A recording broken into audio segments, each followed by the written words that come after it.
Hello, everybody. I'm delighted that you can join us today. I can see that people are joining very rapidly.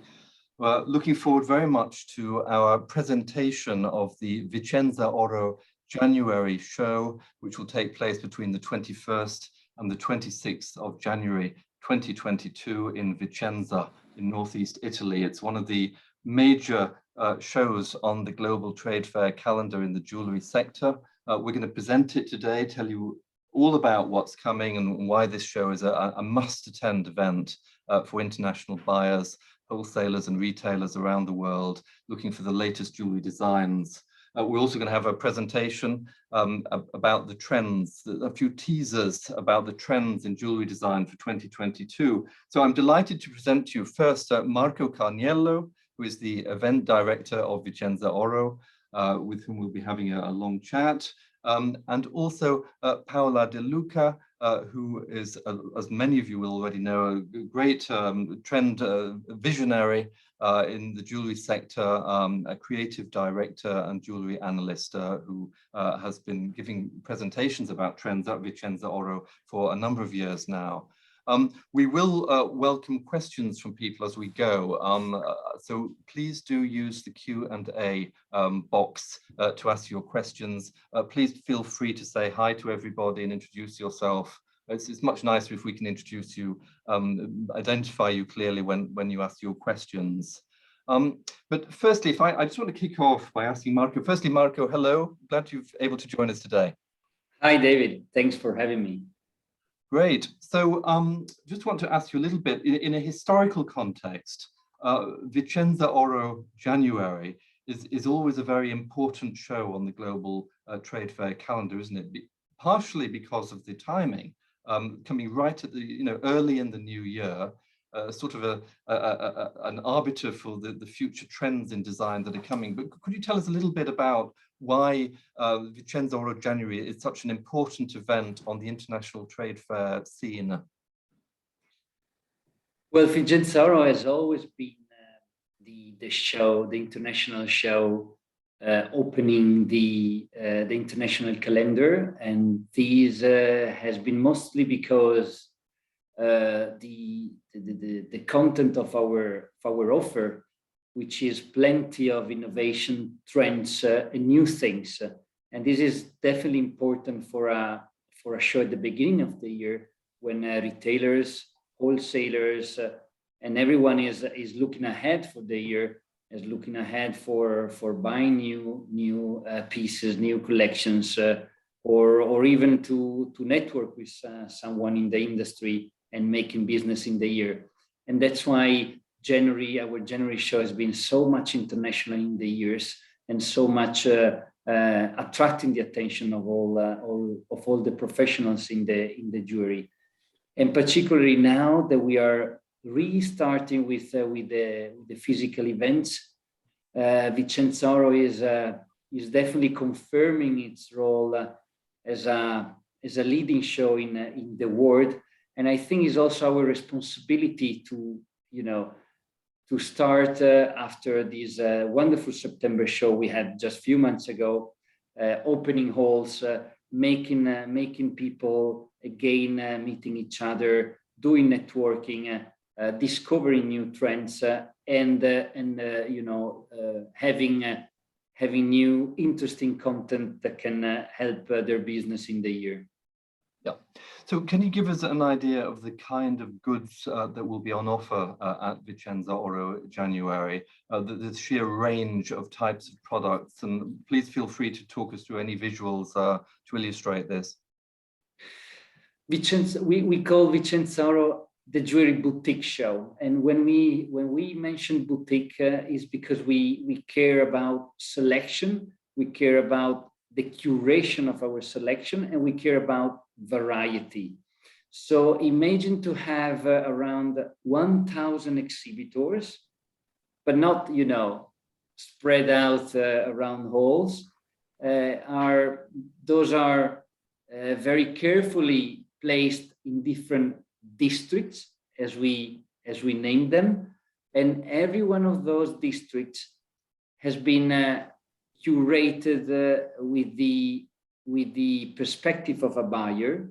So we have the Icon District, which is the district of high-end jewelry, where you have the brands usually targeting the retailers. Then we have the Creation District, which is the district where you can find all the producers, the third-party producers, top quality mostly. And then you have other districts that you can find easily on our web. So there are 9 different districts with all the offer you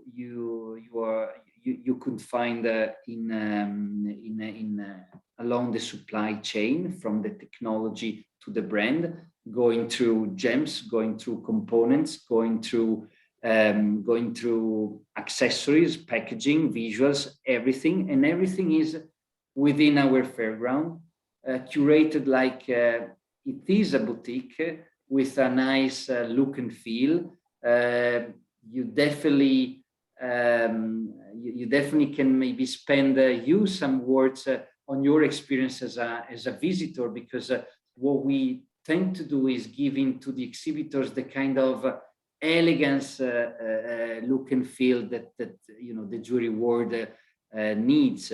So how do you feel when you enter our halls? Do you feel just in a hall, or is more? Oh, it's usually very, very elegant, isn't it? It's not at all a commoditized show. It's a stylish show, and always a lot of effort is taken by the organizers of Vicenzaoro to create this lovely ambiance to make people feel comfortable.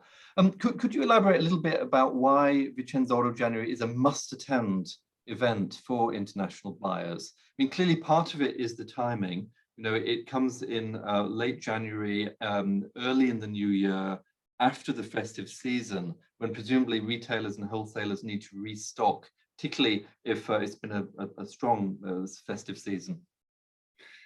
The main focus is about the discovery thing. So what we focus very much on is to give the buyers, all visitors, the opportunity and the chance to discover something new. And this is made by us because we push, to have a very big offer in terms of products, but we also push our exhibitors to be in January ready for the newest collections, with the new services and with the new things. And on top of this, we are offering very interesting contents about the new trends, and Paola is here to talk about it.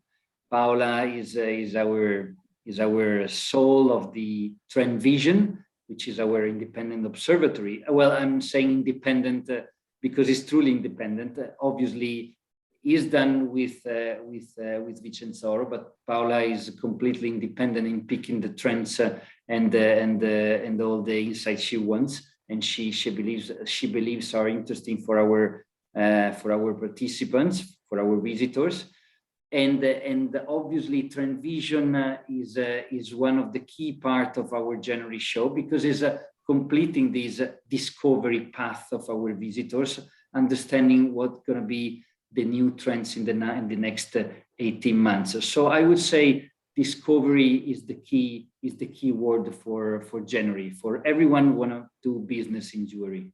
Yeah, and what is the positioning of the show? Is it a global show, a European show, or essentially an Italian showcase? How would you describe it? And roughly what proportion of the exhibitors are Italian suppliers to the trade? Well, I'll give you some numbers.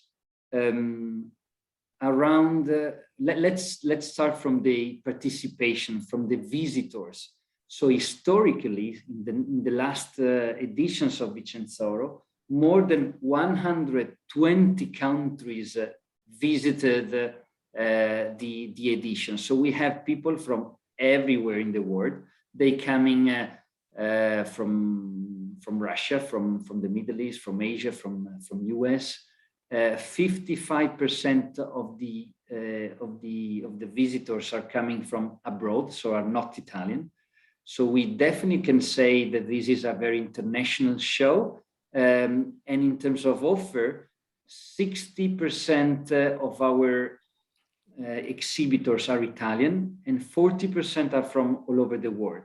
And if you consider we are in Italian and Italy is one of the main biggest producers of jewelry in Italy, in the world, well, you can say that we have a very interesting representation of everything you can find in the world. Obviously, it's selected by us, it's selected by what we think is interesting for our visitors in the next year. But yes, it is definitely a global show.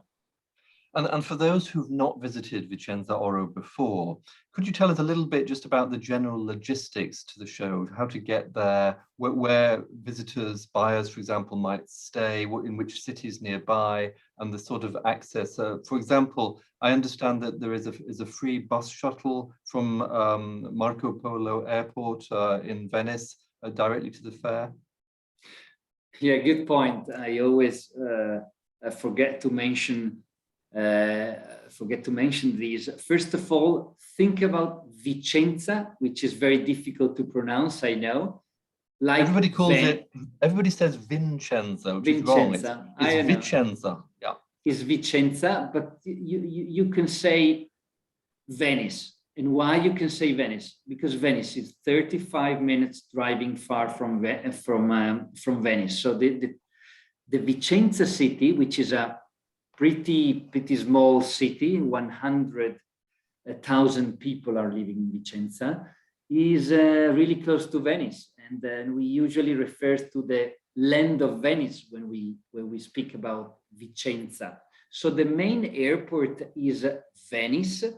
You can fly directly to Venice, and then we have free shuttles, as you were mentioning, to Vicenza, directly to the fair. So you can find hotels in Vicenza or around Vicenza. And because Vicenza is in the middle of a beautiful land, there's not only Venice close to Vicenza, there's also Verona on the other side. So you have Vicenza, which is exactly in the middle of from Venice and Verona, two nice and beautiful cities.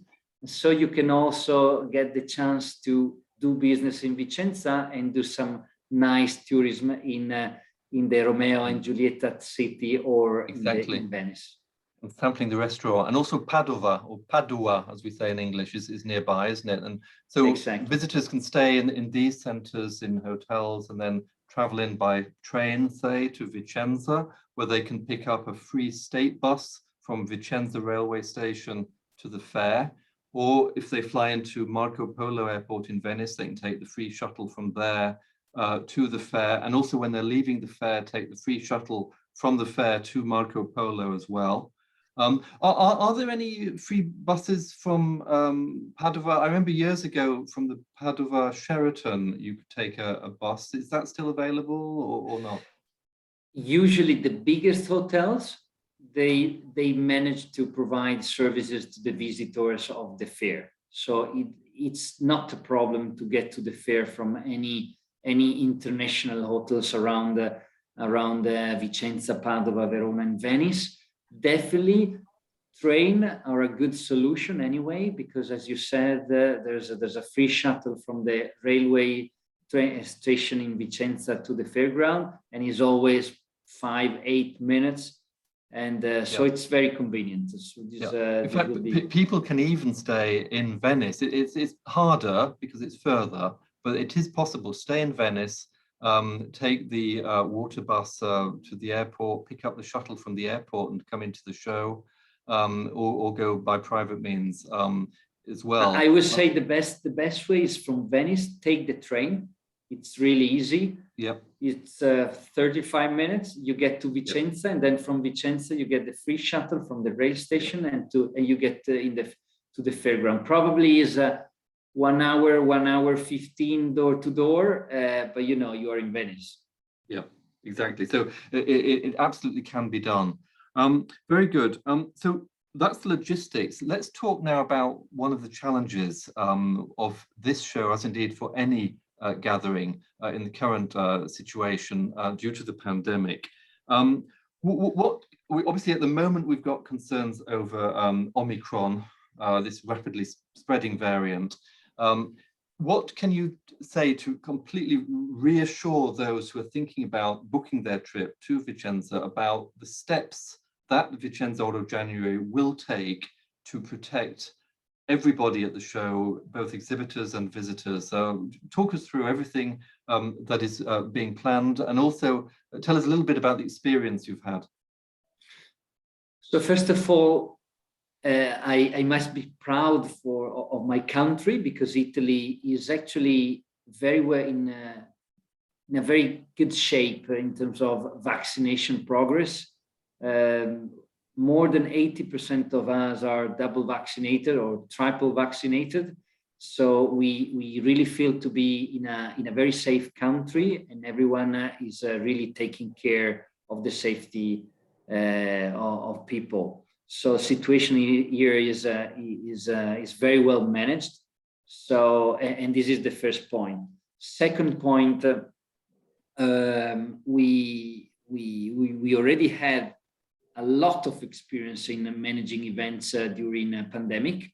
As you remember, we even did a show in 2020 in September. We call it Voice, and was a good event because we received more than 5,000 people there.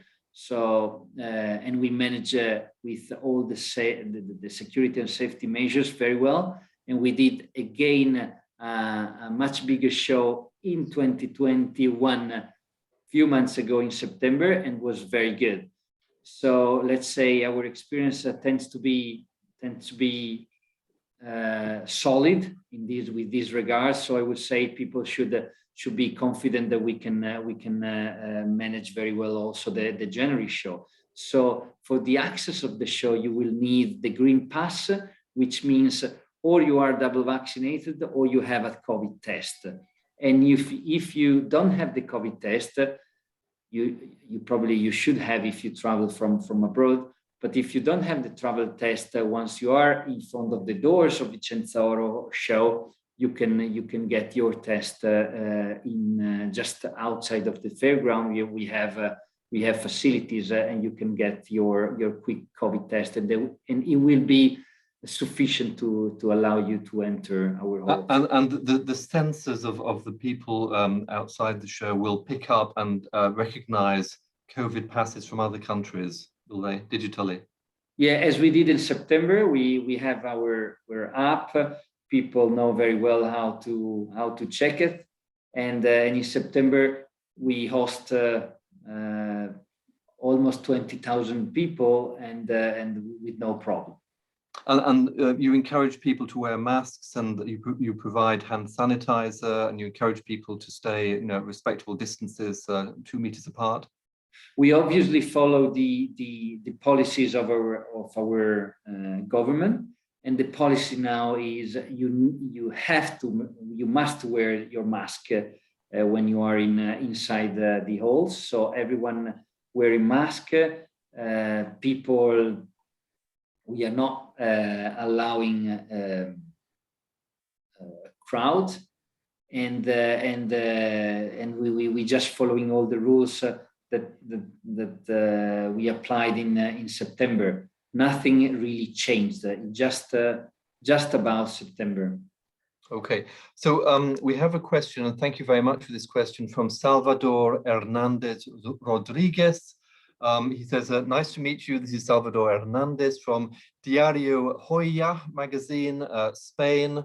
Are you worried about the increase of COVID cases around the world? So, I mean, looking forward, Marco, obviously it's a fluid situation. How can you adapt to a situation where travel rules may change, or the situation can alter? What are your concerns about? I mean, how do you track dealing with a challenge like this virus? Yeah, thanks, Salvador, for your question. We are not in a very different situation than when we were in June this year. Situation was even worse because there was a lot of uncertainty about the future. So what I can say is that now it's true that we have a lot of cases, but we really do more or less everything we want. We go to work, we go out, we go to dinner, we go to restaurants. And if you remember in June, we couldn't do anything of these. So in this situation of almost all freedom, we are still working. So there's a high chance that all the governments will be managing the situation with all the initiatives that we learned during this pandemic. So I wouldn't be worried about the next January. Will be very much like September. We will take all the measures, and we keep on counting on the vaccination progress. I mean, the vaccination is really the key. And because we don't have any concern about the vaccination progress, about the availability of vaccine, etc., as we had a few months ago, I think we should be optimism about January. Okay, very good. So back to the actual fabric of the show again. The key moniker around the show for this edition is "All at Once." Can you explain this term to everybody? Yeah, all at once is a claim that goes really to one of our biggest point of differentiation. So we like to consider Vicenzaoro one single platform for all the supply chain, for all the jewelry community. So when you are in Vicenzaoro, you find everything from technology to the brand to the components, but not only. You find the media, like you, the press, the journalists, you find the academic institution, the design schools, you find people like Paola, the guru of trends, you find everything. You find contents, you find solutions, you find innovation, and all at once. So everything on our platform. Because as we always say, we serve the jewelry community. We want to provide opportunity to people in our community, and we do everything in the Vicenzaoro. So that's why we pick all at once. Everything is in Vicenzaoro. Okay, excellent. So again, I'd like to encourage people to ask questions. Thanks to Salvador's question earlier. Just put a question in on the Q&A function. Any concerns or questions you may have about the show, this is the opportunity to ask those questions.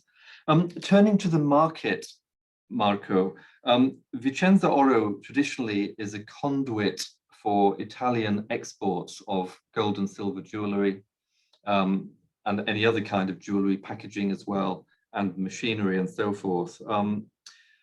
Obviously, we've been talking about the pandemic. What can you say about how the market has been for Italian gold and silver jewellery exports lately, and what is the outlook into 2022?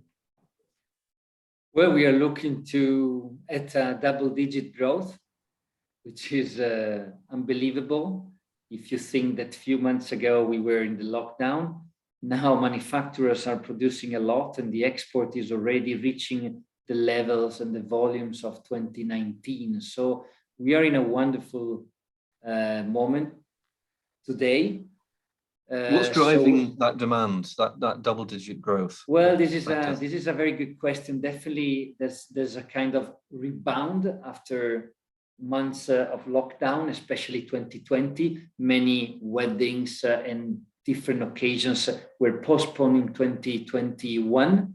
So 2021 has been definitely a good year in terms of sell-out, and stock has been cleared almost. So there's a big wave of restocking around. And some people perhaps they've, because of the lockdown scenario, they haven't been spending their disposable income as much as in prior times, eating out in restaurant, traveling less, and that may have created some resources to spend on jewellery, which maybe can give people reassurance, and maybe they'll see precious jewellery as a store of value as well in uncertain times. And this is definitely the other point. So a remix of spending. So people were spending in traveling, were spending in different kind of experiences, and now are spending more for jewelry. And obviously, when we will start to travel again with the, you know, as we used to do before COVID, we definitely will spend again for traveling, etc. But I think this pandemic probably get people closer to jewelry, to the significance of jewelry, to the significance of those pieces. So I think in the future we should be optimistic about consumption, as also other studies from consultancies are saying. Okay, excellent. And I understand that yesterday in Arezzo there was a summit comprising all the leaders of the Italian gems and jewelry industry in the heart of Tuscany to sort of look at ways forward for the industry. What can you tell us about that gathering, and was there any sort of broad conclusions reached? Yeah, first of all, this was a gathering for institutions and decision makers, both politicians, but also from the industry in jewelry. Was organized by Italian Exhibition Group, and so by us, the organizers of Vicenzaoro, Arezzo, and many other shows. And we did it because the market is so much going well for the Italian companies, that we said because we still have some uncertainties in front of us looking ahead, but the market is going very well. Let's take the chance to sit down and understand where we are going and how to drive and address these this good and energetic wave to the right initiatives together. And one of the conclusions was definitely the focus on sustainability. We have been talking about this for years, but this is more and more key in our industry. And the second takeaway is probably branding. So becoming more and more good in telling the stories behind the jewelry, using a brand, using better the communication. Sometimes we refer to Italians like very good manufacturers. True, we are good in brands as well, but not probably good like others. And in any case, we should brand better and better the made in Italy. So there was sustainability and branding, the two main takeaways after the summit we did together. And so everyone was very satisfied about the meeting together again. And there's a lot of traction for doing very well Vicenzaoro next January. Okay, very good. So back to the show, we have a question from Mariam Zaman. Thank you very much, Mariam, for the question. Will there be jewelry components on sale, links, clasps, and so on? Yes, absolutely. This goes straight to the point I made before. Vicenzaoro all at once. So in Vicenzaoro you find everything. The fair is not huge like the one we have in Hong Kong, but is relatively big because there are 1,000 or more exhibitors, and you find everything from technology to components like clasps and everything, and to brands. So you really find everything, and it's all very well curated, is selected, and definitely you'll find what you need. And can you tell us about the machinery section of Vicenzaoro January, a tea gold, the significance of it, the type of goods that manufacturers will find when they go to the T-Gold section? T-Gold is probably one of our most successful section. Technology has been, is key in any sector, and we take care a lot about our technology section because we think is very strategic for our industry, but also for our business of trade show. You find more than 150 different exhibitors, which is huge. And you can find everywhere, everything from chain machineries to process to chemical components.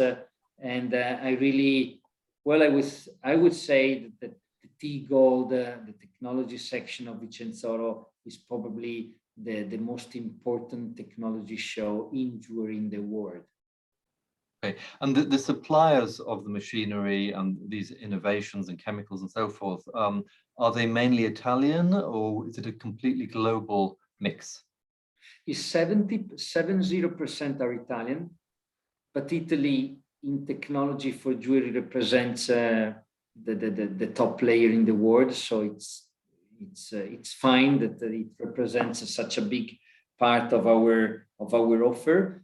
Then we have Germany, then we have US, then we have Turkey, and then France as well, UK, and the selection of the best offer in terms of technology for our sector in the world. Okay, excellent. Also coming back to Vicenzaoro January is the vintage section. Could you explain a little bit about the vintage section, what it is, how it differs in tone from the rest of the show? Because I understand that members of the public at certain times can go to vintage. What is vintage? So vintage is a new project. We will be out on our third edition. We started in 2020 January. Is a show open to public.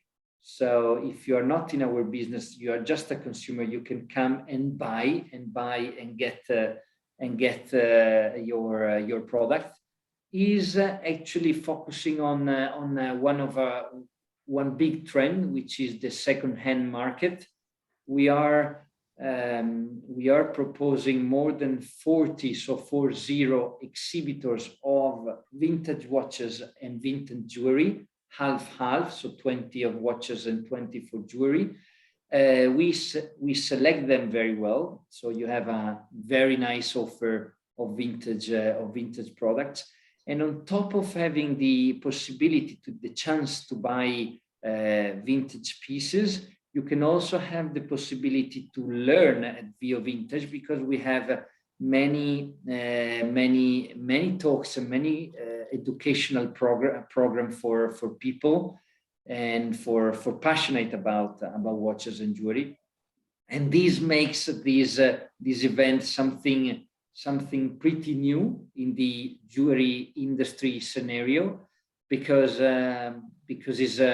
is one of our new pilot in terms of show concept, and I think it will be more strategic in the future, because all the watches industry is looking at VO Vintage, and we probably will have already in January some good news with big brands and famous brands coming to meet the collectionists and the consumers in a very different format at VO Vintage. Yeah, and certainly I know, speaking from Britain, I mean, the pre-owned watches market is very resilient in this period. Tell us a little bit more, Marco, about the panels and discussion groups that will take place at Vicenzaoro January. I know traditionally there are always a number of presentations providing insight for the global trade at the show. Give us a quick overview, please. Sure. As I said, Vicenzaoro is networking, is discovery, and is content. And about content, we'll have a very interesting agenda of seminars. Seminars are mostly around topics and hot topics of our industry at the moment. Most of them are related to trends, and obviously the main event is the event run by Paola. She will talk about it later. Other very interesting topics are about sustainability. On Sunday, we'll have a couple of seminars run by CIBJO, which is the International Confederation of Jewelry, in the our partner for what it concerns sustainability, and then many other panels about gems. For instance, we have our gem talks on Monday and on Sunday. So the complete program will be out on our website before Christmas, and I suggest you to check it, because it's becoming more interesting than ever. There will be the possibility also to follow some of them online in streaming, but I'll suggest to be there and meet those incredible speakers, because it's a key part of the experience of being in Vicenzaoro. Excellent. We have a question from Pooja Agarwal, who is a very well-known journalist based in Singapore and a frequent visitor over the years to Vicenzaoro. Welcome, Pooja. Great to have you with us today. And Pooja asks, for international trade buyers and press who are still not traveling freely due to the pandemic, are you taking any further steps towards virtual digital platforms? So, for example, I guess, can a buyer or will a buyer be able to make an order digitally at Vicenzaoro January? Well, we're going into the hybrid world with shows. Definitely, our core will be the physical part, but we have been working in the last 2 years in building the digital layer. So everyone in the world that will have the possibility to access our jewelry cloud, which is a system you can access from our website. So there you can find all our exhibitors with all their content. You can message them, text them, and even have a video call with them through this system. So we encourage the physical participation, but obviously for everyone like Pooja, and I'm very sorry, Pooja, we cannot see each other this January. They can connect with our jewelry platform. It's everything on the web is not open at the moment because exhibitors are still uploading all the contents, but it will be very soon. Okay, thanks very much, Marco. That's a fabulous overview. We're now going to turn to trends, and I can see that Paola's cat is particularly keen to listen to this presentation. Welcome, Paola De Luca, well known to many of you as Marco put it, the trends guru. Paola has been at shows and events all around the world, giving forward-looking presentations on trends in jewelry design from India to Italy and the UK and other places. And Paola is a very well-known creative director. She has her own company called The Futurist. And today, Paola, you're going to give us a few teasers, aren't you, about jewelry design trends for 2022. And you will be presenting also at Vicenzaoro January. So over to you, Paola. And by the way, everybody, please do ask questions on the Q&A button. Ask about trends, ask about the show, whatever you like. We'll pick them up a bit later on. Thank you, David, and thank you, Marco, for the introduction. I think that before I show like a few slides that we put together, just very as teaser, as you mentioned, Vicenza is an experiential show. I mean, it's been associated with the show for a few decades myself, and it's an experience. I mean, it's like we don't just sell jewelry and space, but we sell a luxury experience where you enter a zone, and it is a zone of culture, is a zone of style. And a few times, you refer to me as a trend guru. The truth of the matter is, I'm an analyst. I am honored to be leading an international team of professionals, and these people are curators, specialists, editors, specialists in the jewelry sector among the luxury and fashion world, including, consumers culture. So because this is a very important aspect for me to really explain what trend forecasting is for Trend Vision, which is the independent observatory of Vicenza Fair. So I'm not independent as I'm just speaking what I like. We collect data, quantitative and qualitative data all year around, and we objectively put together reports and webinar and content, and what is called the Jewelry Trend Book, which is the most authoritative guide that we've been publishing for the last 20 years, is really showing where the market is going. So if I have to give like a little preview, number one, on January 22nd, from 11 to 13, we are going to host an event called Circular Vision. It's already giving you an overview of the topics and what is very important for Vicenza, but also for the world. Sustainability, circular design, and circular economy, of course, but really how it applies into product. As Marco was mentioning, technology means innovation, and innovation, it's part of design, but also business models. So we'll be talking about sustainability, we'll be talking about rehumanization and how it's impacting design in terms of rediscovering techniques and heritage and the legacy of countries and cultures. But at the same time, we are going to really have on the stage people from technology showing the latest alloy and the latest machinery and the latest synthetic material and how they are associated to creativity. You cannot design unless you don't know how to produce pieces.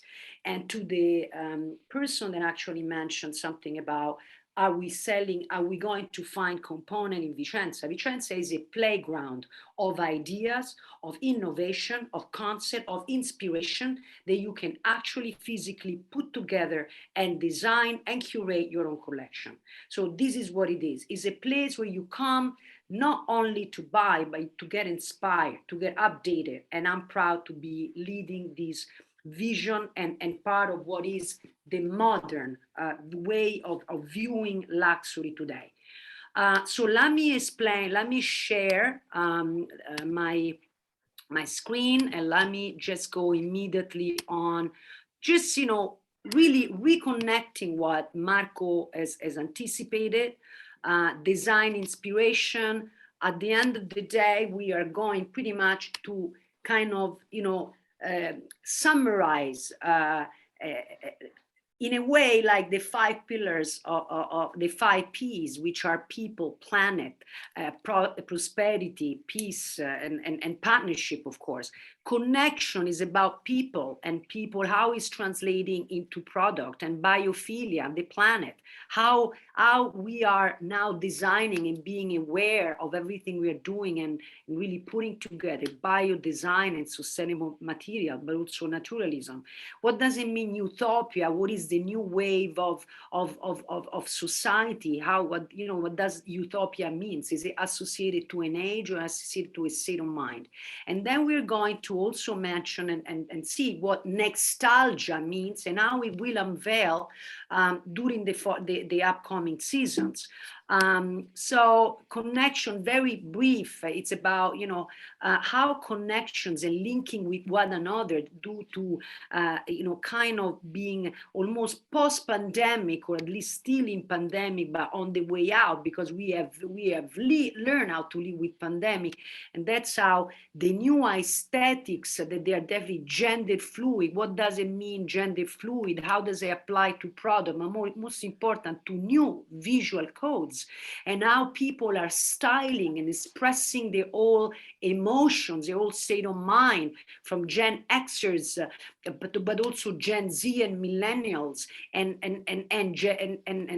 teenagers. But also we're going to talk about Gen Alpha, the kids, the new kids, and also the Zalpha, the youngest of the Gen Z.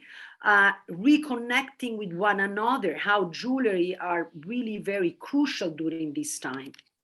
And so links, for instance, links are very, very important, chains, chunky links. What kind of links? How are they combined together? What type of links, which are extremely hot and will be more and more coming in the upcoming season, not only in jewelry, but in accessories, shoes, bags, and details. What kind of links are hot? What is the latest technology? So this is like something that we'll be not only discussing, but you are going to find them as finished product, but also as components that you can buy and mix and match. But what are the links that are going to be the most popular? We'll tell you when you join in Vicenza. Biophilia being the world of nature inside out, is a lifestyle, is not only a visual code, is not only a literal translation or expression of nature, but going deep, really becoming a state of mind, a way of eating, a way of walking around, of dressing, a way of experiencing your life.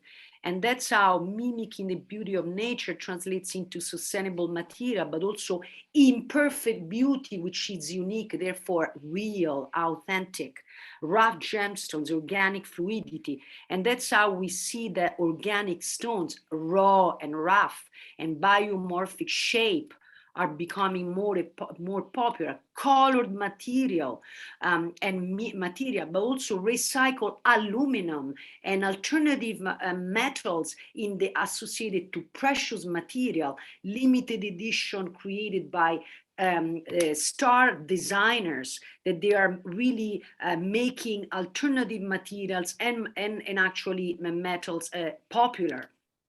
Handicrafted natural textures, unfinished effects, white metals in association with rough gemstones.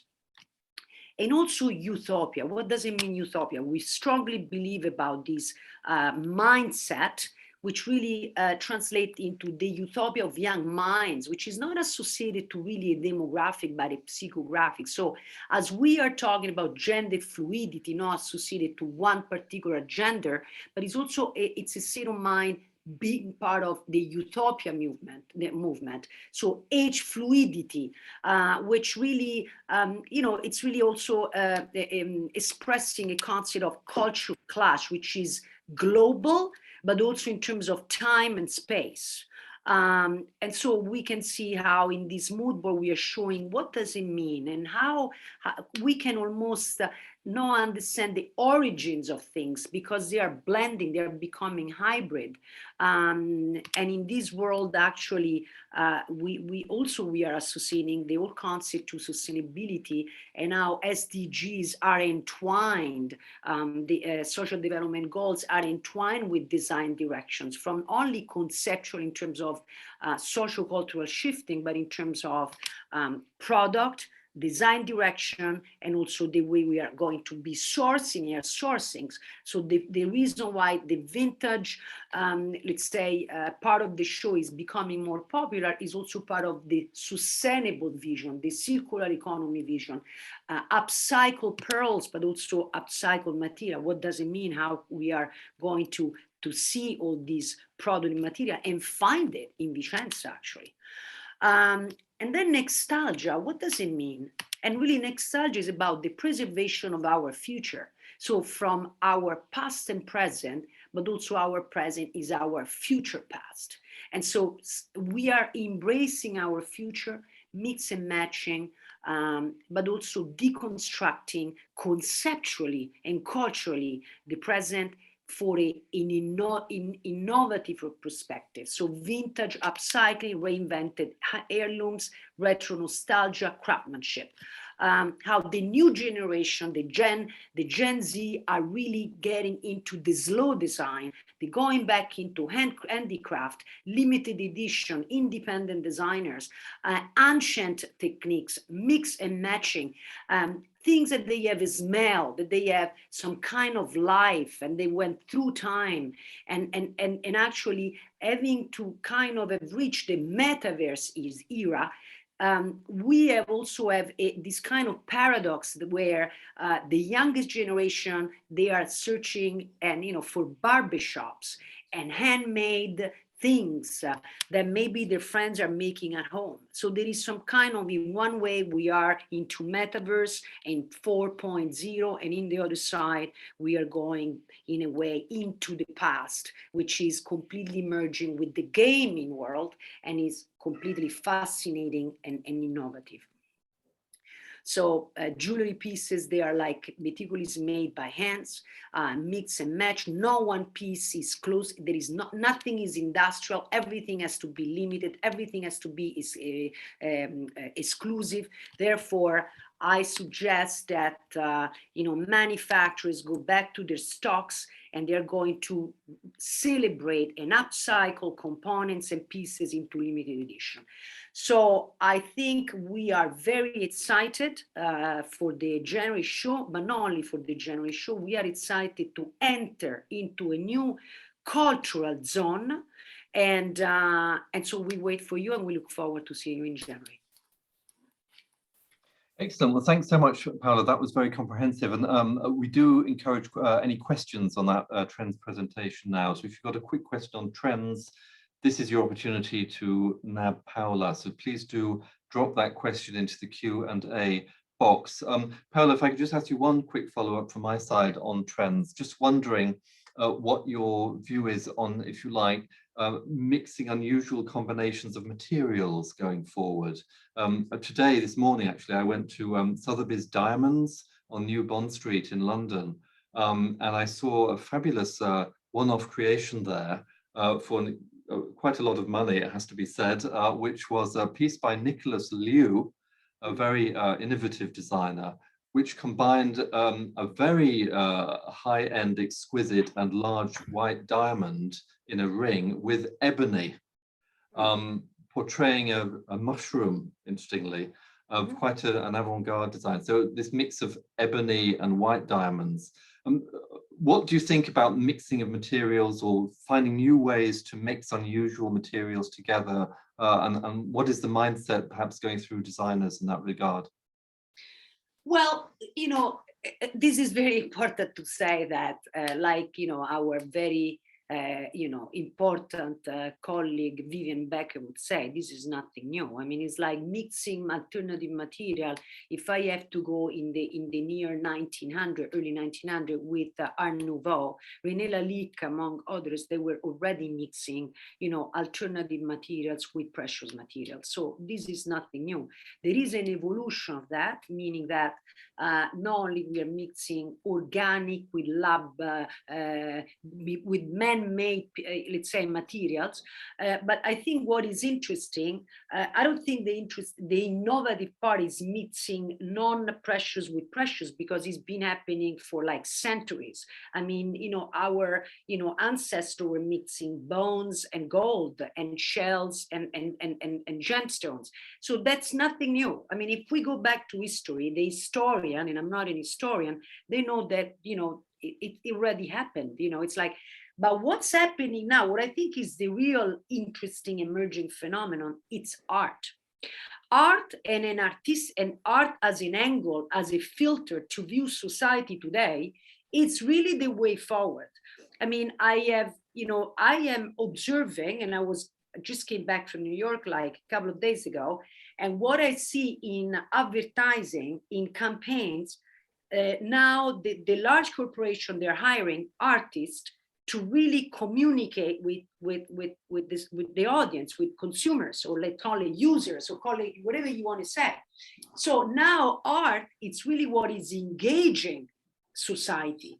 Art meaning emotions. It means like something that is an intangible value that goes beyond material itself.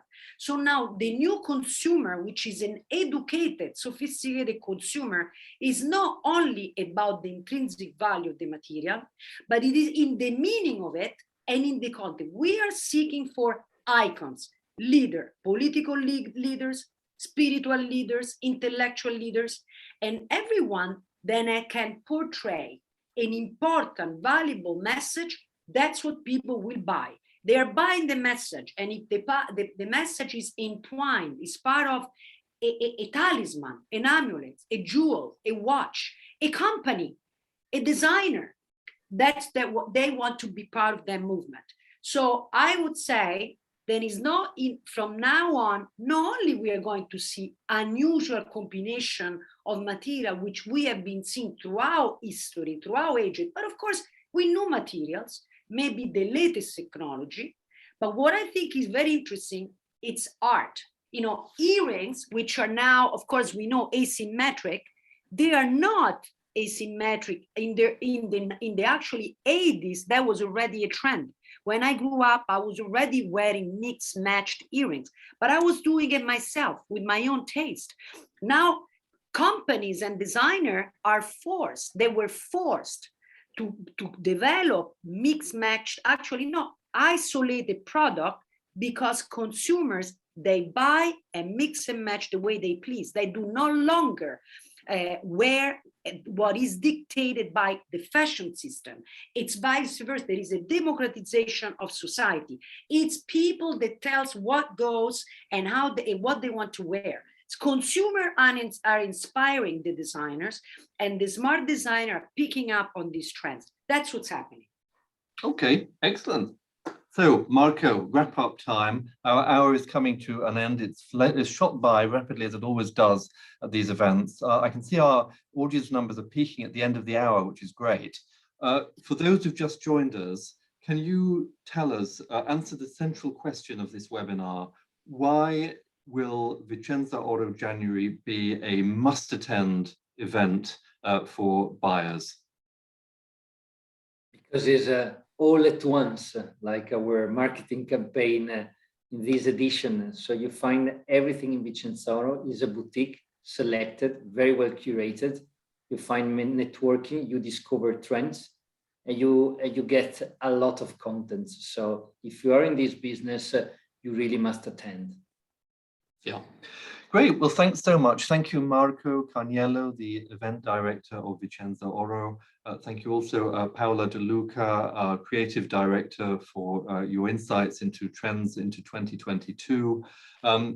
Please do book your flights for Vicenzaoro January, which will take place from the 21st to the 26th of January 2022 in Vicenza in northeast Italy, in Veneto, 35 minutes or so from Venice. Maybe take a few days afterwards and go and visit Venice. It's a wonderful thing to do. It's basically what I do most of the time when I go there, as Marco knows too well. It's a fabulous show. There's a great offer of goods right across the spectrum, from gemstones to machinery, packaging, vintage watches, cutting edge gold and silver jewellery. It's a showcase for Italian creativity. But essentially, it's a global show, and it's the key benchmark for trends for the upcoming year. It's a place to restock after the festive season, and we're anticipating hopefully a good festive season as economies are bouncing in certain places around the world. So hopefully we'll have a good festive season in terms of orders, and retailers and wholesalers will be back to Vicenza in January to restock. So book your journeys. Be aware that the organizers are taking every possible step to protect visitors there. The COVID passes will be checked at entrance. People will be wearing masks. Hand sanitizers will be offered. People will be encouraged to keep a respectful distance apart from one another. So everybody will be protected there. And Vicenza have got a great history in this respect, because they've held in-person events in September 2020 and September 2021 with great success. The order flow in September 21 at Vicenzaoro, the Vicenza show, was very strong as it has been at a number of in-person trade shows. So it's an opportunity for people to gather in a convivial, pleasant environment and to enjoy everything that Italy has to offer. Thank you very much for joining us today. We've got another webinar in 2 days' time looking at market opportunities. You'll see that coming up in your inbox soon. Thank you so much. Thanks, Marco. Thank you, Paola. Thank you. Thank you. Thank you, everybody. David. Ciao, Paola. Thank you, Ciao. everyone. Bye-bye, everybody. Ciao, David. See you in Ciao, Vicenza. everybody. Bye. Thank you. Ciao. Bye-bye.